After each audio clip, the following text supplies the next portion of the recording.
স্যারকে মেডিকেল করতে নিয়ে গিয়েছিল। আমরা এখন আছি এই মুহূর্তে মালদা ইংলিশ বাজার থানা। তো স্যার একটাই কথা বললে যে 12-14 দিনের নিচে কোনো গল্প নাই। তা সবাই ভালো থাকো, সুস্থ থাকো, আর সকলেই আমরা দোয়া করব যেন জলদি জামিন হয়। আমাদের যারা অ্যাডভোকেট আছে তেনারাও চেষ্টা করছি বা এই কেসটা নিয়ে দেখছি।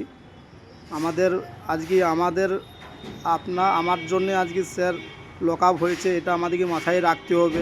সাধারণ গরিব মানুষের জন্যে আজকে রাস্তায় প্রতিবাদ করতে যেই আজকে একটা ভালো মানুষ, নিরীহ মানুষকে আজ লক আপ হইতে হয়েছে। তাই সকলেই চেষ্টা করব আমাদের পিছনে থাকা বা সাথে থাকা, স্যারের সাথে থাকা চেষ্টা করব যতক্ষণ বৈধ ভোটারের নাম না চাপবে। আমরা জানি মানুষ কে কেমন কথা বললে, তাই সকলেই চেষ্টা করব।